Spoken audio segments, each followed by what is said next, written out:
Baik, Assalamualaikum warahmatullahi wabarakatuh. Perkenalkan, nama saya Muhammad Reza dengan NIM A501230056. Di sini saya akan memaparkan materi tentang landasan psikologis bimbingan konseling. Ada 7 poin yang baik. Yang pertama yaitu pemahaman landasan psikologis.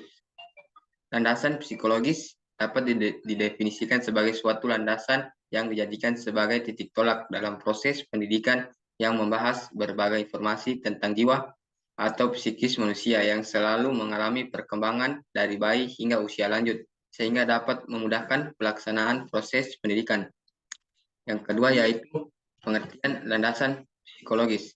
Psikologi berasal dari kata psik yang berarti jiwa dan logos yang berarti ilmu, atau yang disebut dengan ilmu jiwa. Psikologi yaitu kajian tentang proses mental dan pemikiran, terutamanya berhubungan dengan perlakuan manusia, yaitu pola pemikiran dan perlakuan individu atau sesuatu kumpulan tertentu dan kebijaksanaan memahami sifat manusia. Psikologi juga dapat diartikan sebagai suatu ilmu yang mempelajari tingkah laku manusia dalam hubungan dengan lingkungan. Pengertian sejenis menyebutkan bahwa psikologi merupakan suatu ilmu yang berkaitan dengan proses mental, baik normal maupun abnormal, dan pengaruhnya pada perilaku. Ilmu pengetahuan tentang gejala dan kegiatan jiwa. Baik, untuk yang ketiga yaitu pemahaman landasan psikologis terkait pedoman Indonesia Pancasila. Pancasila adalah dasar negara Republik Indonesia yang terdiri dari 5 sila yang menjadi pedoman kehidupan bermasyarakat, berbangsa, dan bernegara di Indonesia. Secara psikologis, Pancasila mencerminkan prinsip-prinsip dan nilai-nilai mendalam yang mempengaruhi pemikiran dan perilaku individu dalam konteks kehidupan sosial dan politik. Berikut pemahaman landasan psikologis terkait pedoman Pancasila. Yang pertama yaitu ketuhanan yang Maha Esa.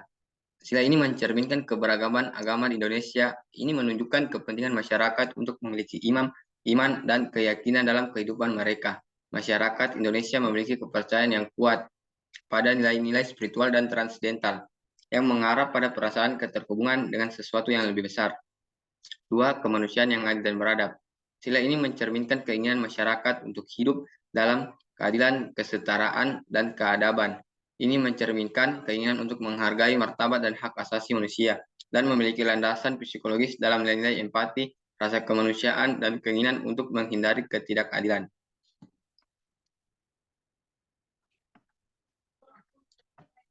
Tiga, persatuan Indonesia. Landasan psikologis ini menekankan pentingnya persatuan dan kesatuan di tengah keberagaman budaya dan etnis di Indonesia. Ini mencerminkan keinginan masyarakat untuk hidup bersama dalam damai dan saling menghormati. Landasan psikologisnya mencakup nilai-nilai solidaritas, toleransi, dan semangat persatuan. 4. Kerakyatan yang dipimpin oleh hikmat kebijaksanaan dalam permusyawaratan perwakilan. Sila ini mencerminkan semangat demokrasi dan keinginan untuk terlibat dalam pembuatan keputusan yang mempengaruhi kehidupan mereka. Masyarakat Indonesia memiliki landasan psikologis dalam keinginan untuk memiliki suara dalam pemerintahan dan menghormati hikmat dan kepemimpinan yang bijaksana. 5. Keadilan sosial bagi seluruh rakyat Indonesia. Sila ini mencerminkan keinginan untuk mengatasi kesenjangan sosial dan ekonomi, serta memastikan bahwa manfaat pembangunan dan kemakmuran di negara ini dinikmati secara adil oleh semua warga. Masyarakat Indonesia memiliki landasan psikologis dalam keinginan untuk keadilan, persamaan, dan solidaritas sosial. Baik, untuk yang keempat yaitu perubahan perkembangan landasan psikologis. Perkembangan teori psikologis. Teori-teori psikologis selalu berkembang seiring waktu. Misalnya perubahan dari pendekatan psikoanalisis, ke pendekatan kognitif, dan perilaku yang lebih modern. Dua, perkembangan etika dan standar profesional. Standar etika dalam politik konseling terus berkembang untuk mencerminkan nilai-nilai masyarakat dan kebutuhan klien. Tiga, perkembangan teknologi. Teknologi juga telah mempengaruhi praktik konseling. Telekonseling atau aplikasi kesehatan mental adalah contohnya bagaimana perkembangan teknologi telah merubah cara konselor berinteraksi dengan teman. 4. Perubahan sosial budaya. Perubahan dalam masyarakat dan budaya tidak hanya dari dalam tetapi juga dari luar telah mempengaruhi landasan psikologis. 5. Perubahan pengetahuan neuroscience. Perubahan ini telah mempengaruhi pendekatan terhadap konseling, terutama dalam hal pemahaman tentang gangguan mental dan terapi. Baik, lanjut materi berikutnya yaitu Teori landasan BK yang lain terhadap landasan psikologis. Yang pertama yaitu landasan filosofis. Landasan ini melibatkan pemikiran filosofis yang mendasari praktik bimbingan konseling. Misalnya pendekatan humanistik dalam bimbingan konseling terinspirasi oleh filsafat fenomenologi dan eksistensialisme yang menekankan pengalaman subjektif individu dan kebebasan dalam mengambil keputusan. 2. Landasan sosiologis. Landasan ini melibatkan pemahaman terhadap faktor-faktor sosial yang mempengaruhi individu dan pengambilan keputusan mereka. Bimbingan konseling tidak hanya memperhatikan aspek individu, tetapi juga mempertimbangkan konteks sosial seperti keluarga, sekolah, dan masyarakat tempat individu tersebut berada. 3. Landasan psikometri. Landasan ini berkaitan dengan teori psikometri. Landasan ini berkaitan dengan pengembangan dan penggunaan alat pengukuran psikologis dalam bimbingan konseling. Teori psikometri membantu dalam menghasilkan instrumen-instrumen yang dapat digunakan untuk mengukur karakteristik psikologis individu, seperti tes kepribadian, tes minat, atau tes kemampuan.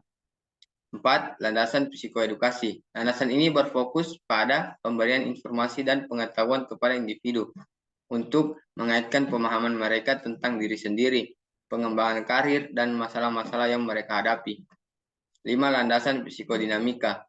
Landasan ini didasarkan pada teori psikoanalisis dan menekankan pentingnya pemahaman terhadap dinamika psikologis individu, termasuk konflik bawah sadar dan pengaruh masa lalu terhadap pengembangan individu. Pendekatan ini dapat membantu mengatasi masalah emosional dan mengembangkan kesehatan mental yang lebih baik. Untuk yang materi ke-6 yaitu pengaruh landasan psikologis terkait perkembangan BK. Landasan psikologis menyediakan dasar teoritis untuk memahami perkembangan individu secara umum. Landasan psikologis juga penting dalam memahami perkembangan remaja. Remaja menghadapi perubahan fisik, kognitif, emosional, dan sosial yang signifikan. Landasan psikologis juga berperan penting dalam pendidikan, terutama dalam bimbingan konseling. Pengetahuan tentang prinsip-prinsip pembelajaran, motivasi, pemahaman kognitif, dan pengembangan diri.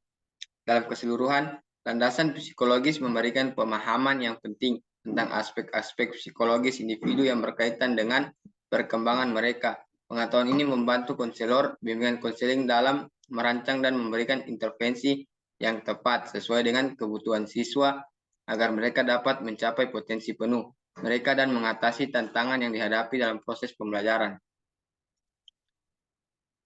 Ya, untuk materi yang ketujuh, yang terakhir, contoh landasan psikologis. Yang pertama itu keberagaman, 2 karakteristik, 3 permasalahan, 4 multiple intelligences, kelima potensi dan keunikan, yang keenam adalah gaya belajar. Baik, itulah tadi pemaparan materi yang saya berikan. Cukup sekian. Wallahu musta'an. Wassalamualaikum warahmatullahi wabarakatuh. Saya, Bos Kuar.